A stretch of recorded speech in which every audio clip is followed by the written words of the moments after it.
हल्द्वानी स्थित उत्तराखंड वानिकी प्रशिक्षण अकादमी में आज वन विभाग के पश्चिमी सर्किल की 5 डिवीजन में आने वाले वन्य कर्मियों को 1 दिवसीय सांप मगरमच्छ रेस्क्यू प्रशिक्षण दिया गया। इस मौके पर मास्टर ट्रेनर ने सांपों की प्रजातियों और उन्हें पकड़ने की तकनीकी बताने के साथ उनके सवालों के जवाब देकर जिज्ञासा शांत की। साथ ही सुशीला तिवारी अस्पताल के चिकित्सक डॉक्टर परमजीत सिंह ने भी सांप के काटने के बाद किस तरह का उपचार आदि दिया जाता है और क्या उपाय करने चाहिए, इसके बारे में विस्तार से जानकारी साझा की। इस मौके पर उपस्थित तराई पूर्वी वन विभाग के डीएफओ संदीप कुमार ने बताया कि विभाग के इन कर्मियों ने पिछले साल 2000 से ज्यादा सांप और 50 से ज्यादा मगरमच्छ रेस्क्यू किए हैं। उन्होंने बताया कि समय के अनुसार वन कर्मियों को आधुनिक संयंत्रों की जानकारी के साथ उन्हें और हाईटेक बनाने के प्रयास किए जा रहे हैं, जिससे प्रोफेशनल तरीके से वन्य जीवों को रेस्क्यू किया जा सके। जब किसी मरीज को सांप काटता है तो तुरंत भयभीत ना हो, ना ही कुछ ऐसा करें कि उसको बहुत टाइट बांधे, क्योंकि अब पहले क्या करते थे लोग, उसको चीरा लगाते थे, उसमें ब्लेड से काट देते थे। ऐसा करना उचित नहीं है और आजकल मना किया जाता है चीरा लगाना, क्योंकि सांप का जो वेनम है वो और फैल सकता है चीरा लगाने से।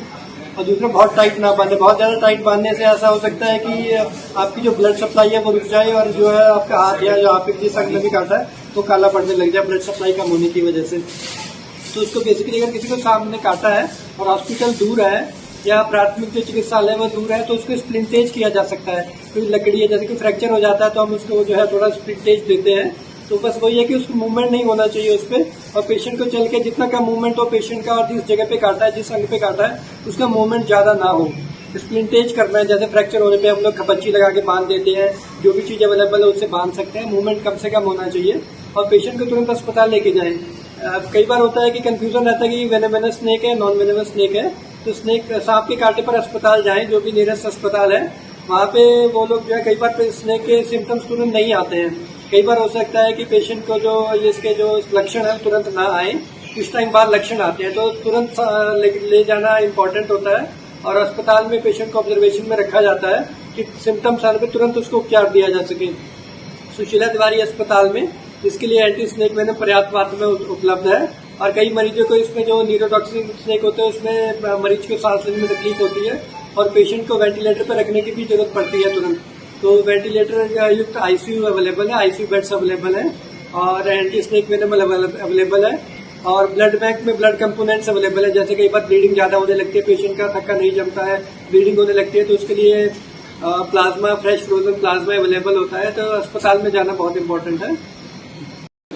जैसे हमारे पास जो है चुनौतियां ऐसी हैं कि हमारे रेस्क्यूअर्स जो हैं वो हमसे जुड़ नहीं रहे हैं, तो हम यही प्रयास कर रहे हैं कि हम उनको किसी माध्यम से अपने साथ में जोड़ें और उनको रेस्क्यू करने के टिप्स और ट्रिक्स बताएं और सांपों को न मारें, और इसके लिए सेंसिटाइज करने के लिए हम लोग प्रयास कर रहे हैं। और हमारा जो प्रयास है अभी कि एक ऐप लॉन्च करें, उसमें हम उनकी सारी डिटेल भरवाएं और उनको छोड़ने और पकड़ने से संबंधित उनका डेटा हमारे पास आए। तो इसके लिए हम सेंसिटाइज कर रहे हैं ग्रामीणों को भी और हमारे जो रेस्क्यूअर्स हैं उनको भी। ऐप का नाम कुछ बता सकते हैं? ऐप अभी स्नेक रेस्क्यू से रिलेटेड एक ऐप है, अभी लॉन्च करने वाले। मानसून में स्नेक जो है उसके जो बाइटिंग के केसेस वो ज़्यादा दिखते हैं और मगरमच्छ भी अपने क्षेत्र से जो है बाहर आबादी वाले क्षेत्र में आ जाते हैं। तो उसको कैसे रेस्क्यू किया जाए और कैसे प्रोफेशनली उसको रेस्क्यू किया जाए, जहाँ पे हमारा जो रेस्क्यूअर है अपनी जान भी बचा पाए, सांप की जान भी बचाए और जो लोग जिनको खतरा है उनकी जान भी बचाए, तो उसको कैसे हम जो है प्रोफेशनली रेस्क्यू करें, उस संबंध में एक हमने वर्कशॉप आज जो है रखी हुई है। जहाँ तक इस पूरे टोटल क्षेत्र की बात है तो लास्ट ईयर 2000 से भी ज़्यादा सांप जो है हमने रेस्क्यू किए हैं, जिसमें ये पूरा टोटल तराई क्षेत्र है वेस्टर्न सर्किल का, और लगभग 50 से ज़्यादा मगरमच्छ हमने रेस्क्यू किए हैं।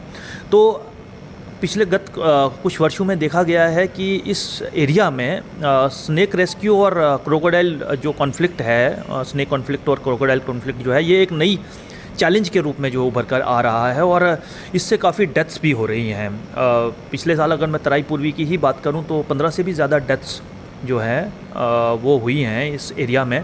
तो इसके चलते जो है इस स्नेक रेस्क्यू को प्रोफेशनली वन कर्मियों द्वारा और ट्रेंड स्टाफ द्वारा जो है पकड़ा जाना अति आवश्यक है।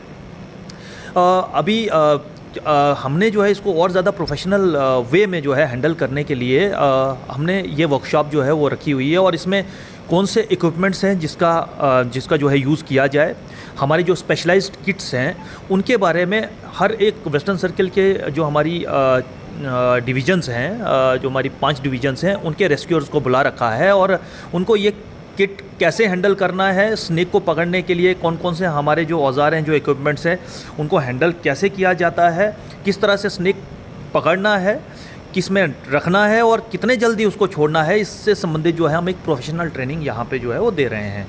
स्नेक रेस्क्यू ये ऑलरेडी कर रहे हैं, लेकिन उस ट्रेनिंग उस रेस्क्यू ऑपरेशन को कैसे और ज़्यादा प्रोफेशनलाइज करना है, कैसे टेक्निकली अच्छा करना है, उसके संबंध में ये जो है आज हमने जो आज वर्कशॉप है वो रखी है। इसमें एक और चीज़ जो है जिसका हम ख्याल रखेंगे और जो हम हमारा एक असेसमेंट होगा इसमें कि हमारे फील्ड स्तर के जो रेस्क्यूअर हैं वो जो अभी जिन मुश्किलों से जूझ रहे हैं, जिन समस्याओं से जूझ रहे हैं फील्ड स्तर पर, उसके बारे में भी मंथन किया जाएगा।